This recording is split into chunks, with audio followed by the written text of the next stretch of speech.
NTU UADC 2014. In government, we have IIUMA. In opposition, we have Unismo Makassar. On the motion that this House will ban gender-based initiatory organizations, i.e., frats and sororities. I invite Prime Minister to start the debate. Ladies and gentlemen, for far too long, frats and sororities like Alpha, Kappa, Beta, Kappa, Zeta, any of these frats and sororities that generally feed into gender-based discrimination existing within status quo. That's why SAIF government is proud to propose an idea whereby we ensure that unisex societies are the ones that exist all around. We will abolish any frats and sororities. We will mandate at least a minimum membership for for the opposing sex within these now called societies. And thirdly, we will ensure at least there is also representation existing in the governing positions of these societies. In my speech, I'll firstly establish the problem. Number two, what does an affirmation of these frats and sororities essentially mean? Secondly, I'll then tell you what does our policy do, firstly in terms of dispelling the myths and the stereotypes that exist on the ground, and secondly, ensuring at least a form of actualization for these people. Firstly, let's talk about the problem. When understanding the status quo, you see, like, within frats and sororities, you see how male and females are continuously forced to conform to this idea of what their gender roles should be, whereby, like, say, for example, if you're talking about frats, where guys are always continuously told to drink. If you don't drink, if you don't party, if you don't sleep around, you are seen as less of a man. You are seen as not credible or a person who is not worthy of being within these frats. Even if you're talking about opposing characteristics existing within different frats, like you have the drinking frat and then you have the nerd frat, but generally there is always an underlying base as to what an expectation of that particular sex should be, i.e. the way they dress, the way they act. You can't be into like ballet dancing and wanting to go to cultural shows. Even when it comes down to who you hang out with, it always has to go back to the same guys who have the same sentiments of what generally is acceptable by these particular frats or societies. Even if you're talking about how there's a counteracting force like co-ed societies existing alongside these frats and sororities. Fact is, it's not fair, because if you look into these frats and sororities, they are usually the most prominent forms of societies existing within these universities, like in Harvard or Oxford, where usually you see alpha and beta frats and sororities existing. They're the ones that hold high legacy, have huge funds, have huge opportunities, have a reputation. That is the most demanding, that is the most highly demanded forms of sororities or frats. So generally, if you're talking about people having access to these co-ed forms of societies, it essentially means you're forcing them to lose out. That's not what we want. Secondly, what does an affirmation of these frats and sororities mean? It means that when you're talking about the university life, where you organize all sorts of big events, when you hold parties and generally all forms of association or social events, you are most likely only to not trust individuals who come from the opposing sex. You are not comfortable with individuals who have the opposing sentiments. You are not willing to give them opportunities or network with them. Or even worse, like if you go to parties and you hold all these parties and people from the opposing sex, or generally people who don't share the same sentiments, maybe it's a more feminine guy coming to your male-dominated parties, these are men that are going to be like made fun of, they're discriminated, and it's essentially true. Why? Because when you look at the comfort level of these individuals and what they have, it's talking about personal level, right? The sentiments that they share, they generally know that these are, you guys are our bros, we can share our lives together, we know essentially what we go through and what a particular male should act like. Secondly, it's also about the comfort level in professional means. Considering the fact that frats only associate amongst themselves and hold organizations amongst themselves and like cooperate only amongst themselves, that means what is in their mind is that the only people who are credible enough to run these sort of organizations, these sort of social events, are people like us. That's what it means at a professional level. But moreover, it also means they're creating barriers for other sexes, right? Whether it's the opposing sex or the same sex that generally don't share the same sentiment. There's always a subconscious sexism, even if it's not explicit forms of sexism. It's not enough to say that, well, generally when you go to class, there's a counteracting force as well, because you associate with the opposing sex or other guys who are not, as malely dominant as you. But that's not enough, because usually what changes the calculus of individuals is if you actually have a personal interaction. These people, when they go to classes, either they form their own cliques amongst their bros and sisters, or even if they do interact, it's usually at an academic level and not a personal level where you bond and understand the characteristics and the lives of individuals, and that's something that is needed. We see in status quo how personal approach towards people is what generally works when it comes to changing their mentality. That's why when you see like rape campaigns or objectification campaigns, generally the rhetoric that people use against like stereotypical men is, how would you like it if this happened to your sister? How would you like it if this happened to your mother? Because people understand when it comes to approaching human psychology, you need to tap into what is intuitive to that particular person. It can be intuitive if you only expect them to work at an academic level where they don't share a particular. But before I move on, are there any POIs? No. Okay. We don't think that it just stops into like the university life. We think that it also translates into other aspects of their life. Because what does our policy do? Firstly, is how we dispel stereotype. When you get some women to enter into the male-dominated society or feminine men who enter, they get to dispel the idea that we are either worthless, incapable, or can be objectified. Why? Because now we prove to the organization or the day-to-day interaction, this isn't as simple as, oh, I'm sitting next to each other, therefore, like, I will change my mind. No, you're talking about them holding positions within the societies. When organizing, they have to cooperate. And as much as the stereotypical men may not like women or feminine men, they probably care about the name of their frats even more. Therefore, they have every incentive to make sure the organizations that they care are successful because they want to maintain the reputation of their societies. Therefore, that cooperation, that organization can only be successful if they actually cooperate with every member within their now society and ensure that, you know, we are compelling towards that. But it's not just about that. Votings and all sorts of referendums also exist within these sort of societies. Therefore, like stereotypical men who, or stereotypical women who want to ensure that they get like high positions in these societies now will have to compel themselves to want to reach out to people within their frats now that include women, men, or the opposing gender who don't share the same sentiments. That means they will not only be more friendly in terms of interaction, but also ensuring that their policies are more universal and approachable for these people on the ground. But even if it's not just about them, it's also about the critical mass that it creates through our policy. Because now when more women or more people who don't share the general sentiments of these individuals come flooding in, they get to voice out. And when it's a huge block, you can't ignore them, right? Because these are the people now that will come in and will demand for a change of policy, will want to run for high positions. And when they're in these higher positions, that's when they get to trickle down the effect of ensuring more friendlier policies. That's what we do. But it's also about when they graduate, right? When they graduate, at least now when they are more exposed to these sort of things, that's how you ensure a more universal form of networking where they aren't complacent and comfortable. Because that's what you see in status quo, right? Men who usually are alumni from these frats are people who are holding powerful positions because a lot of money was initially pumped into their frats, and then now they become somebody's in the real working life. But because of the general setting of comfort that they have with only people of their own sentiments, they don't give opportunities to people who share the opposing sentiments, right? That's when you cut off opportunity for any other people. But lastly is how we at least ensure actualization. Even if you can't change stereotypes, even if you can't dispel any forms of discrimination, at least you ensure we cut off any forms of barrier for women who actually do want to enter into these societies, who feel that this is something we need. That's when you ensure there is no form of compelling for a particular gender role to exist, because now it becomes arbitrary where there are males, there are females, there could be feminine men, strong women. All of these things can only happen under government's policy. Thank you.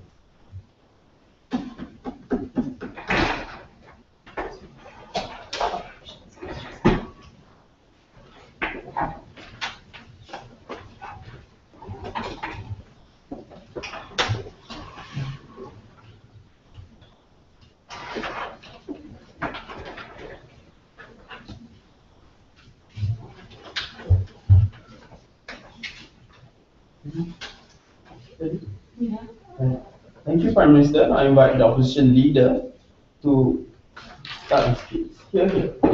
I think that the policy that from the government is really fair to the government. That policy will be going to grow, because we think that there is such as unclear, such as harming that happen if this policy applied as a speaker. Number one, it will create a gap between male and female, because male and female, because you are in one community and you should because you are in one community and you are going to interact and with your differences level or differences capability. But before I go on, I have some response. That number one is gender-based initiatory organization will create discrimination such as opposing gender sex and creating such as sentiments. But we think that from the opposition, we think that this is actually will not appeal. Because why? Because for example, in one college, Mr. Speaker, there is two levels. For example, from the community 1, community A, or community B, will try to pursue their competition, their competition and their equality between both of these community. And we think that it will good or make the or make this both of this element or this stakeholder be easier to find to find to find such as a chance for their to aspirate or voicing their aspirations both of the stakeholder. Now, and the second one is we think that this is actually where and we think that collecting them in community will create gap social discrimination and the other. For example, because they have differences, disabilities and different competences, and we think that this is actually should be avoided from the opposition avoided in terms of one community, because actually they have one specific purpose, right? Because for example, in one community A and community B would like to because they have differences purposes. That's why we think that from the oppositions that actually the policy that the government would like to bring is will be worsen the status quo, because on two arguments, Mr. Speaker. Number one is because it will create the idea of competitions in one organizations or in one community, such as fraternities and sororities. And the second is it will create such as we think that under the deeply of analysis, but we think that the feminist movement already exists to voicing the majority of both of these people, both of these organizations, such as fraternities and sororities. Number one, back to the argument number one. No, thank you. In one organization, Mr. Speaker, it will the idea of competition, the idea of competition, Mr. Speaker. We think that it will make them be easier to achieve their purpose of their community, and we think that it's also create them easy to interact between male and female, because you are in a community. It means that the female can interact between the female too, and we think and that's why we think that it should be good at the end of the day, Mr. Speaker. And how is it going to be? Because we believe that by existence of initiatory of organization will help them by interacting and competing each other. No, thank you. And we think that also feminists and we think that also they have a more chance to get such as such as their interesting or their what they are going to pursue, Mr. Speaker. And no, thank you. And back to next to the argument, Mr. Speaker. Number two, because feminist movement already exists and voicing the majority of men and women, Mr. Speaker. Because we think that it have feminist movement is actually consists of two levels on how the men should support the women also in one community, and the woman and the men also should support the men also, Mr. Speaker. Because we think that even in one college, Mr. Speaker, we think that it will try to they are going to respect them between the other community and makes them easier. I mean, easier to compete, easier them to compete between the other and the others. Yes, thank you. Where does your policy leave a transsexual individual who also wants a sense of belonging in a society? We think that the transsexual is not happen in case of the government, because society will feel that it will create such as a gap or such as a distinction of their disabilities or their level of competences, and we think that it should be avoided. And society, and how that we are going to create such as a good image for this kind of thing, and it will be explained more by my second speaker, Mr. Speaker. And within that is also the policy that from the government that they are going to apply will be worse in the school. Yes, yes. Back to the.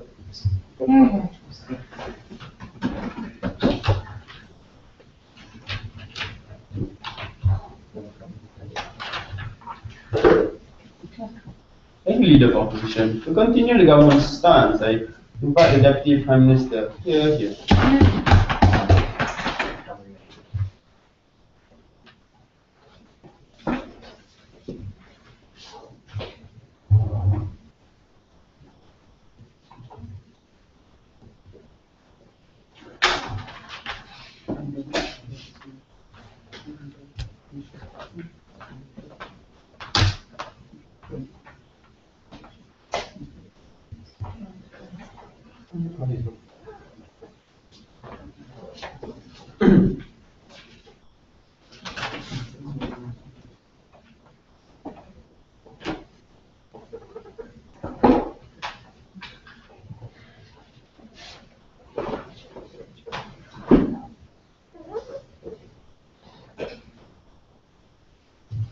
The reality is threats are inherently and structurally better than sororities. It is largely dominated by men which have been placed in positions of power by birth because of the legacy of discrimination which was continued in the 1900s when we get continuous funding from successful male CEOs, and women are abjectly discriminated when they are forced to stay at home.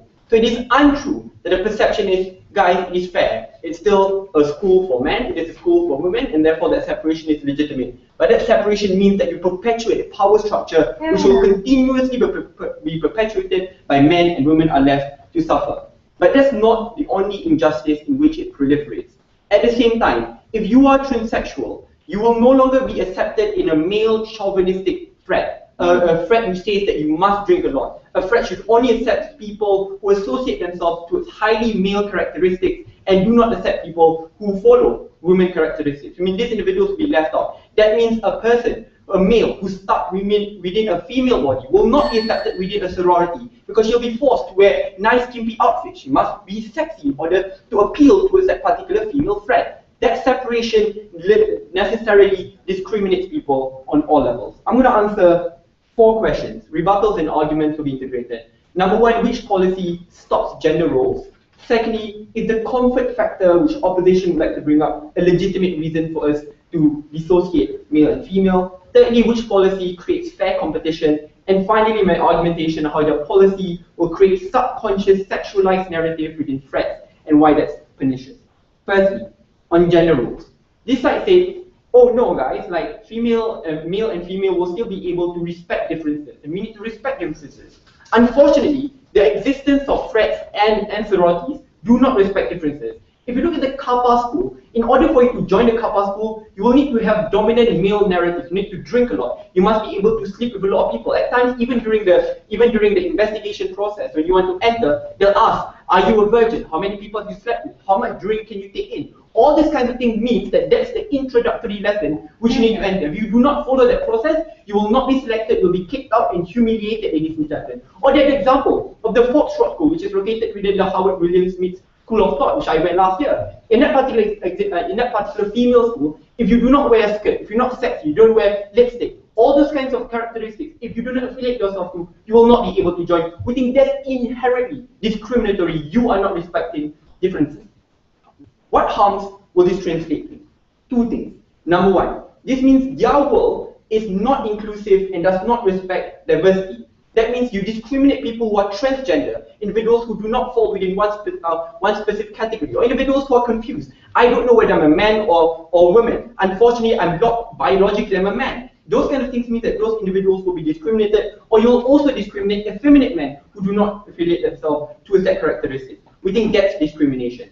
But the second harm is that your policy will perpetuate stereotypes, right? This means that individuals who do affiliate themselves towards that threat will forever be indoctrinated for the 4 years of university life that yes, in order for me to become a good man, I need to be a muscular man, I need to drink a lot, I need to sleep a lot, and all those kind of characteristics should be perpetuated. And you join the female bloc, you need to conform to a societal expectation, you need to wear skirt, to be sexy. We think that stereotype is continued over and over again. But the harm does not stop in school. Once you graduate from that university, because you believe in it so dearly, that means once you become an employer, once you go to work, you start to also discriminate people who do not conform to a societal expectation of what men and women are. Because you've been taught that that's the right way for you to become a man, that's the right way for you to become a woman. We think that's just bad. Then they said that, guys, it's only a threat. Like, you can still mingle around in school. Like, once you go towards Harvard, you can still talk to women over there. It doesn't mean that discrimination is only happen when you stay with that person. But there are two reasons why threats are particularly pernicious. Number one is the personalized interactions you have. If you go to class, if I sit next to a girl, often interaction is very minimal. But when I leave that person, I take showers with that person, I start to reveal my secrets to the person. It's so personal. And that's a problem with threats in the status quo. But secondly, ladies and gentlemen, it's a professional relationship which you create in threats. When you organize things with threats, you trust that person in contrast to the random girl which you sit next to. We think that's why threats is the best way for us to stop discrimination. So how do we stop discrimination from our side? We gave you 5 reasons which this side ignored. Number one, you can form a voting bloc. Once you have more women in the male threat, that means women can also vote for a new leader, a female leader to be elected, to push for female-centric policies. You can only form that critical mass once you have the existence of women in that threat. But secondly, once you cooperate for one another, that means you are more likely to treat women. Understand, wait, this woman actually can drink as good as men. This woman can play football just like men. Therefore, we think you dispel that stereotype which exists. Second clash in this debate.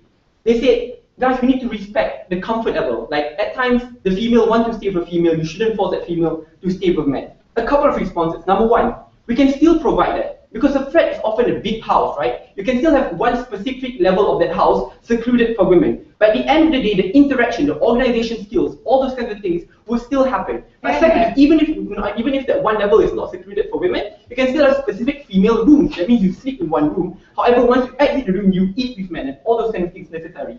But we think that's bad, right? You perpetuate that comfort level, which is harmful. Because if you're so comfortable, you only want to stay with women, that you are bred, that you must always stay with women. Once you enter the workforce, where you need to work with men, you are no longer comfortable. That means you will often be a bad employee. We think that's a harm which you need to mitigate.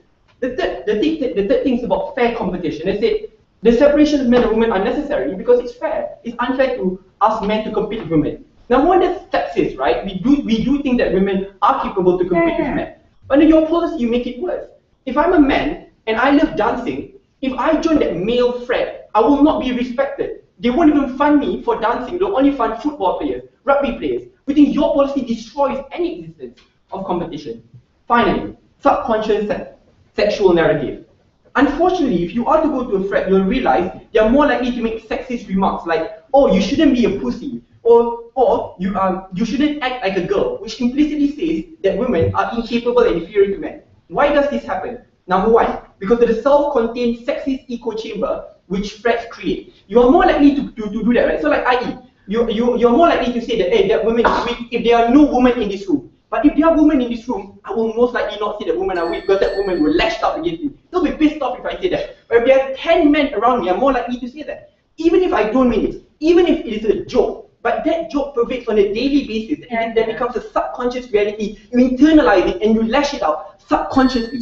Even if it is not explicit, but you listen to it over and over again, we think breeds discrimination. That subconscious sexual narrative should stop. We think their policy is inherently discriminatory and not inclusive, we propose. Here. Thank you, Deputy Prime Minister. Invite the DLO to respond. Here.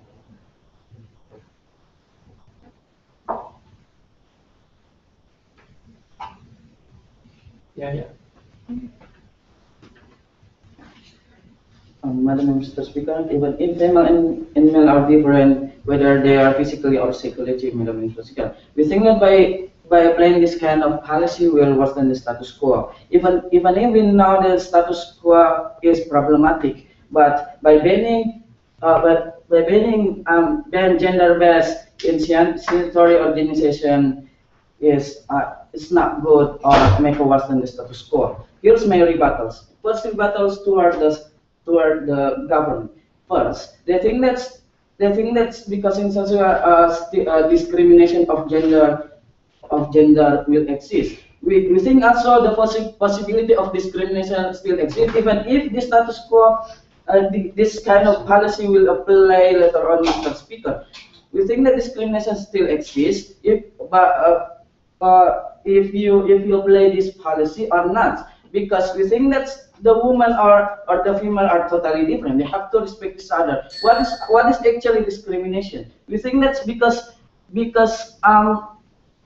they are physically different, and then the woman will depend on the man. We think generally physically are different later on.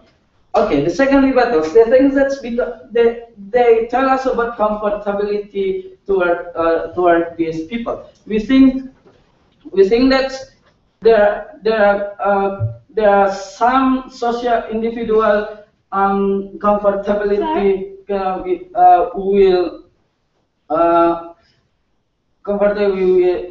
play. For example, some people that cannot comfort toward the woman when they speak, because actually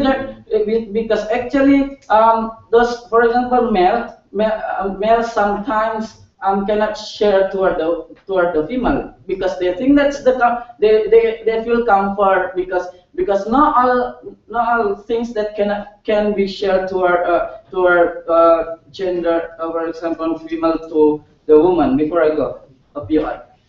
Why would you stop a muscular woman from joining a male thread if she chooses and she thinks that she's most comfortable being in that thread? Yeah, we think that the status quo is problematic, but banning this kind of banning the gender-based inseminatory organization will worsen, because even if their main necessary is not fulfilled on that community. Okay, let me continue my rebuttals. And then they think that's also discrimination toward the transsexual, but we think that's yes, this is actually the problematic. But bending this, it's also cannot solve this kind of problem. We say also transsexual can enter what they want to enter to what they want to feel comfort one community or another community, Mr. Speaker. Okay. We think that this issue, I think that there are two questions should be answered. Why we think that it is justifiable to allow organization based on gender? And second question, what will happen if this policy will be applied later on, Mr. Speaker? Let me answer our first questions. We think that it is justifiable gender-based inseminatory organizations because of, first, the idea of competition, second, the idea of social interactions, and third, the idea of individual comfortable, and the fourth is feminist movement. Let me back on my arguments. First, the idea of competition. We think that a sport, even for example, football are separated toward men and women. There are sport even for men and then for women. We think that it cannot be conducted by combined both genders, because it will create unfairness, because actually generally they physically are different, right? And then the competitions will be not amazing like what we watch, ladies and gentlemen. That's why we think that that's even should be separated to our female and male.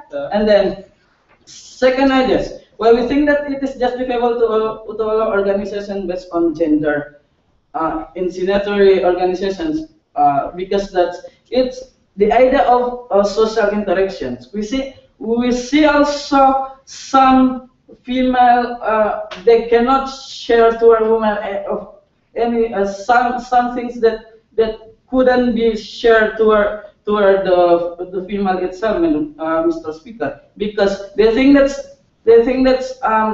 feel confer also if they share to the same gender, like men and men, female and female. Yes.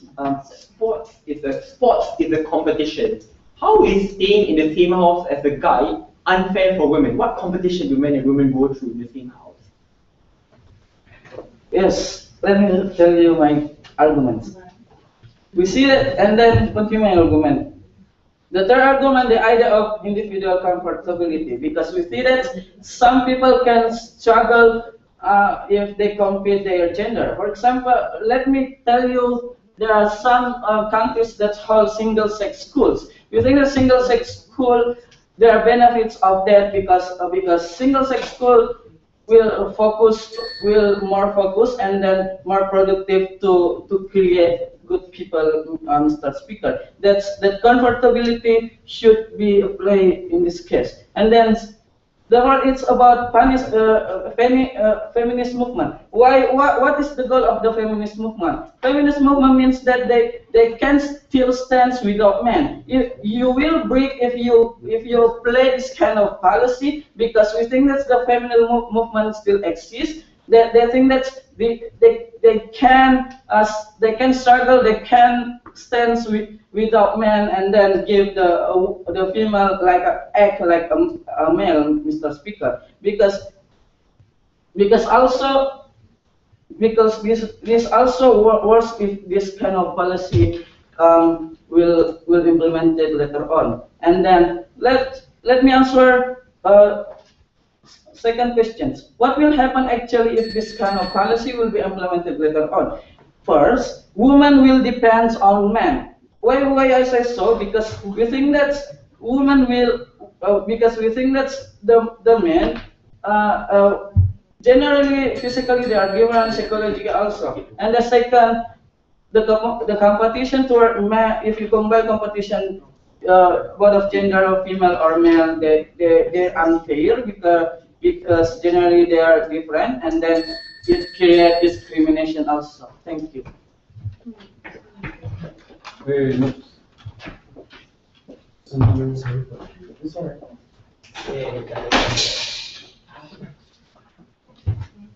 Can you have the oral edge?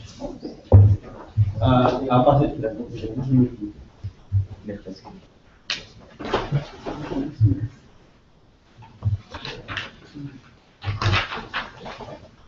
Thank you. We fill out later.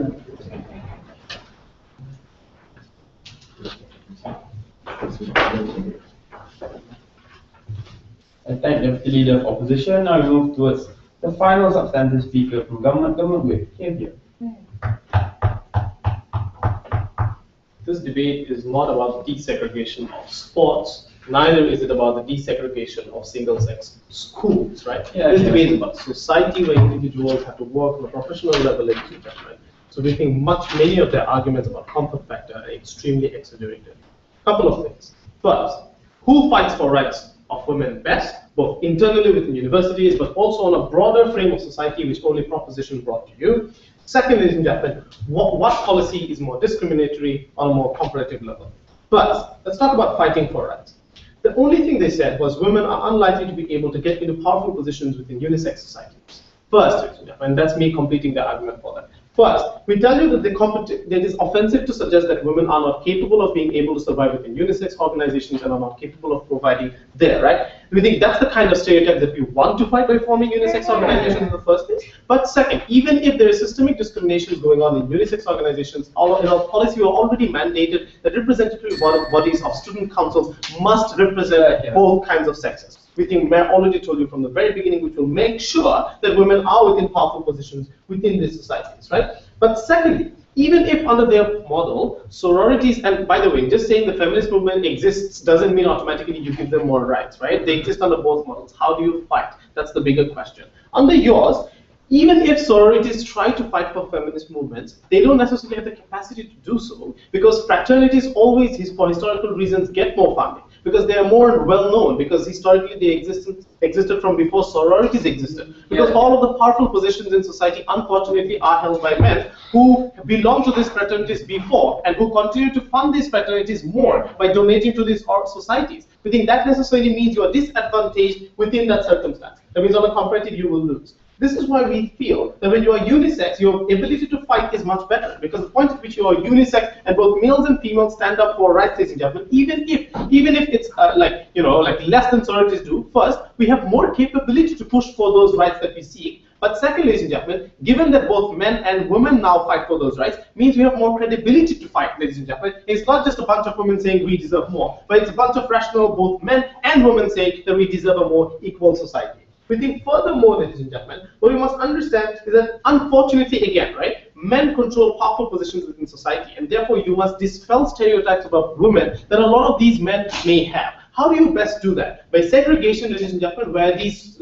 stereotypes continue to be perpetuated through jokes, through whatever reason, through whatever teachings that these friends tell them during facts? Or is it, ladies and gentlemen, through a unisex organization where you start working with a woman, firstly you see that this woman can actually work, hello, and you see this is how, ladies and gentlemen, we also dispel myths, right? In the same way where affirmative action in Australia, when we gave, or in France, ladies and gentlemen, when we gave seats to women in parliament, men started saying, hey, women can actually work and can be politicians, and eventually, ladies and gentlemen, gave them powerful positions, right? So we think this is the same way in which how you dispel stereotypes by allowing women to enter these organizations and prove their worth. We think secondly, ladies and gentlemen, the way in which we dispel stereotypes and disallow sexist remarks to perpetuate society is when women exist within the organization and can provide a counter check. Right? The point at which you create sexist jokes and think it's acceptable, women point out that it's not. You cannot just say women can't drive and get away with it, right? Yeah. Those are stereotypes that slowly become, and the point at which you're continuously exposed to these ideas means that some people within fraternities buy into these ideas, and we think that's how we stop these stereotypes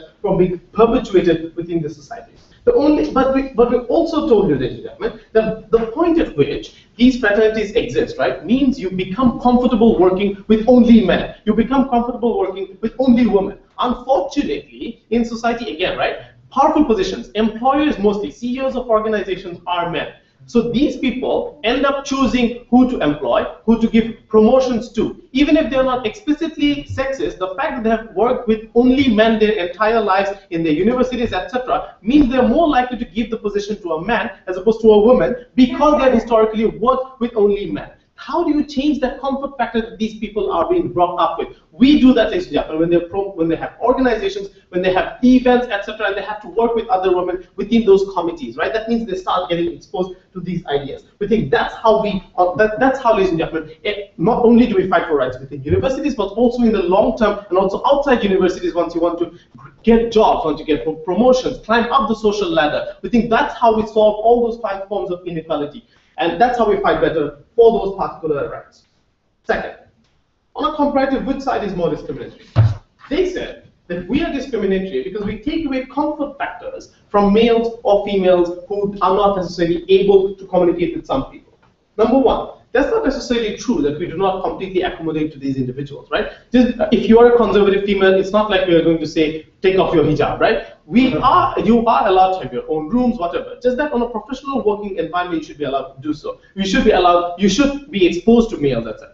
But then they said, oh, but what if I'm not comfortable sharing with the male, with the female? We think that's exactly the problem. You allow that kind of comfort factor to be extended to an extent where these people are never able to get out of that comfort zone. We think in the long run, these people have to work in an organization at some point. How are they going to do it under yours? Under ours, these individuals are then forced to come out of their shells and have to work, ladies and gentlemen. That necessarily means they're able to do so. But that also then leads back to our argument. It's proving our argument even further. The fact that these people are always uncomfortable talking to women means that in the future, when they hold powerful positions, they're unlikely to give jobs to women.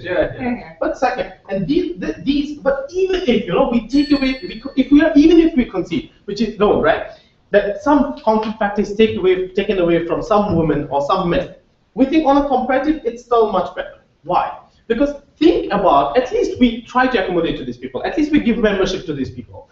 Think about males who feel like ballet dancing is their thing. Think about females who think that they want more sporting actions, right? Fraternities don't fund those female characteristics, ladies and gentlemen. Don't fund dancing events.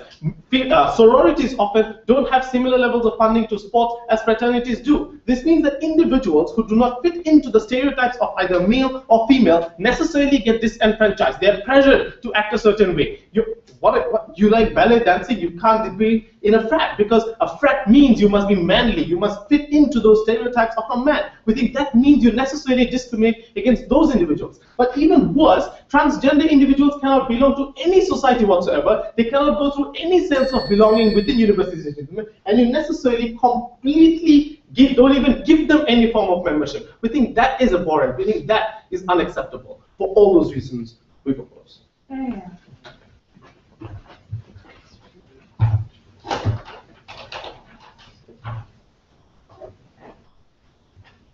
Right, let's have the final substantive speakers debate and by the opposition whip. Here.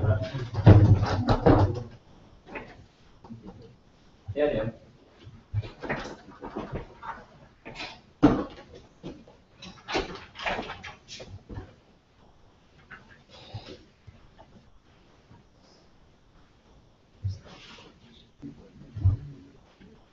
Stand near the center.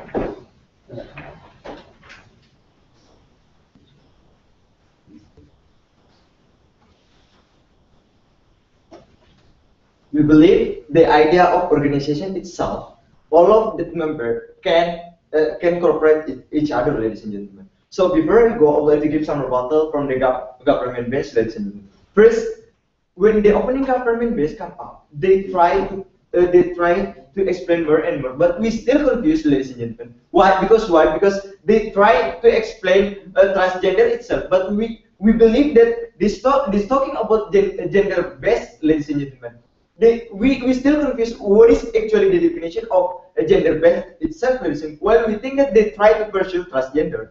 It means that the gender based is not coming from transgender itself, ladies and gentlemen. Now I'm going to my some rebuttal from the government bench.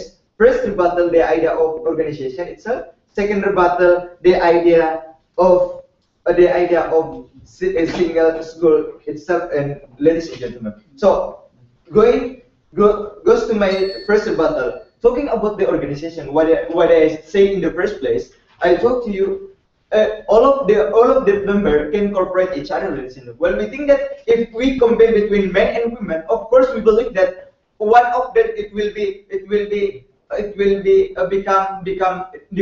become always taking a part mention like when mention like some particular in parliament, in parliament almost is coming from the men itself. That's why the women can explore their idea. They can explore their opinion itself, because of coming from them. That's why we disagree about this motion. Yes, before I go, please. Transgender is a legitimate gender identity. Where will this group fit when they don't associate themselves to both male and female? Madam Speaker, that's why we think that the government really failed to define about this case, ladies and gentlemen. So Madam and Mr. goes to my second rebuttal.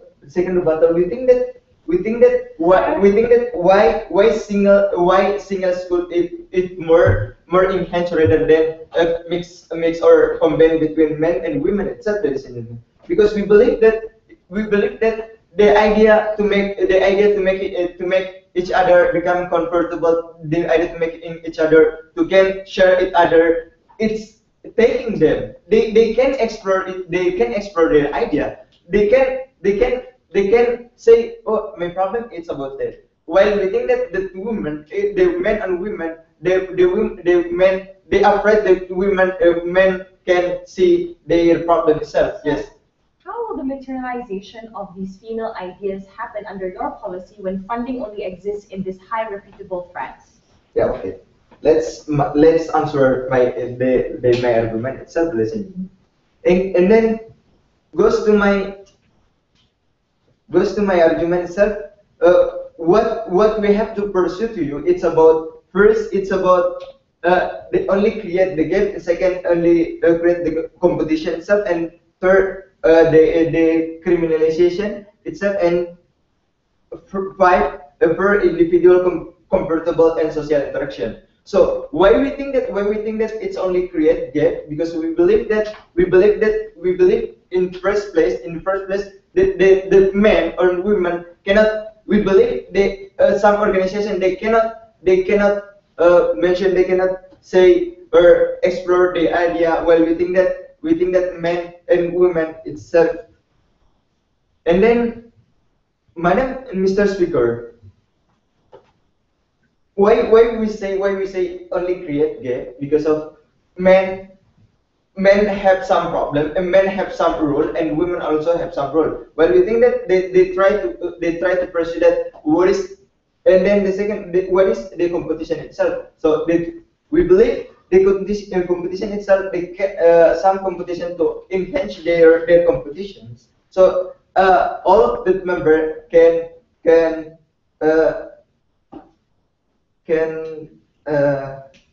okay, I think that's all. Thank you. Okay.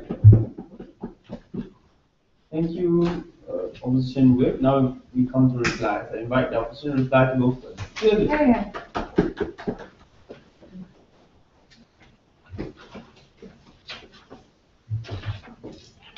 We already mentioned you what is actually problem, and then why we think that this kind of policy we cannot apply later on, Mr. Speaker. First area, we think that's the discrimination if this kind of policy still exists, even though the status quo is quite problematic. Because we think that's it's same also how you can find your gender. If one community, if you combine between female and males in one community because of the number of the female and male unbalancing number, they cannot find. It will create clash between female and male in community itself, Mr. Speaker, because they think that there are some necessary toward the men and women are different, right? We say that this kind of policy cannot be applied because of those things. And then second, we can also already mention why this kind of policy cannot be applied. We disagree with these motions because we think the idea of individual comfortability, because not all of the things cannot be known by one gender. For example, the problem of female cannot be shared by toward male. Then government already tell us about discrimination of gender, for example, transgender. We say also that transgender also already changed their gender, and then they can also what gender actually the appearance of that people. We think that if they change gender, for example, from males and become female, and then it can also join in community of the female itself, Mr. Speaker. We think also this status quo is still problematic, but by banning this kind of organizations, we think that worsen the status quo. We just need what is actually we need, Mr. Speaker. We just need a strict rules for respecting each other. We do not doctrine each other. For example, how the men itself, how the women itself are gonna be, Mr. Speaker. We have the strict rules for respecting, and then keep respecting to our inside one community. It also, because we think that this kind of policy will worsen the status quo. We already mentioned the competition will not running well because of the physically males and females are different. We say and also there's psychology, and then also it creates discrimination toward men or women, because we think that women will depend on men, because because of and then clash between number of both of gender. That's my perspective. Thank you. Alright, final speech this way. Invite government line here.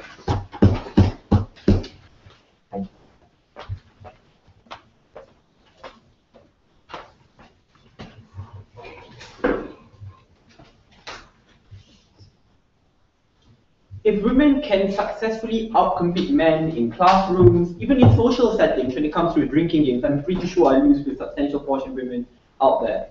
At the same time, they can compete with men in the workplace. But suddenly when we place women in the same house or society as men, they'll suddenly be drowned out. Unfortunately, that's the perception which their policy put forward. When you continuously segregate men and women, and men are continuously indoctrinated with continuous stereotypes that women are inferior and are incapable, while benefiting from the legacy where men get more funding because frats are the ones which were there first before sorority. We hate that reality. So there are two competing ideas in this debate. The first idea is our form of discrimination. We think it's much more overwhelming versus the only argument or the only metrics from that side, which is, well, we need to respect the comfort level of men and women, therefore separation is necessary. Let's compare these two realities. So this side forwarded, we need to respect the comfort level. How did government respond to what they said? We responded in a lot of ways. One, we responded through my PUI when I asked, what about if there are women who consented to be in that male fraternity? Why should she be disallowed to enter? And after that PUI, we had no response. He promised to respond to it, but unfortunately he didn't.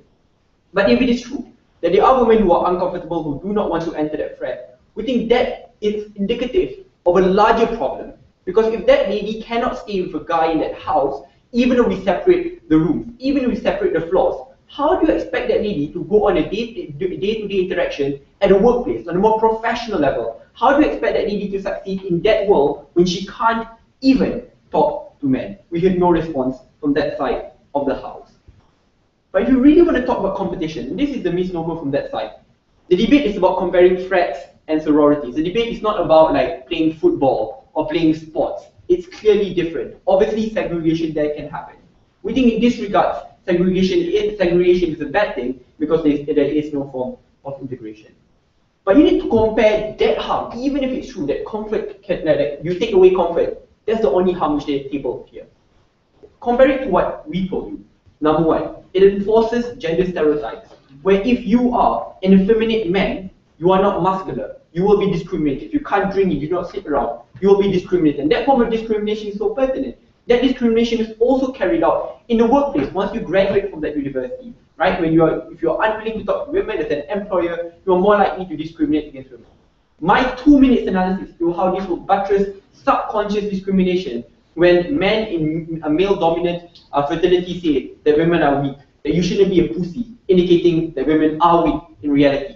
That can only change once you mix women and men together, because a man will not say that in front of a lady unless she wants to get his ass slapped, not ass, face slapped. Obviously that statement will not be made. We change it under our model.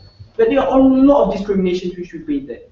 Finally, only in reply we heard response to its transgender. Before they just asked, oh, what's the definition? What's transgender? Obviously transgender is a form of gender. We don't need to define it for you. But we think the problem with transgender is that even if you are a female, like a female who's locked in a male body, who is biologically a male, that person would feel discrimination if you force that person to enter a fraternity, even though internally he thinks that she is a lady. We think that discrimination would still exist.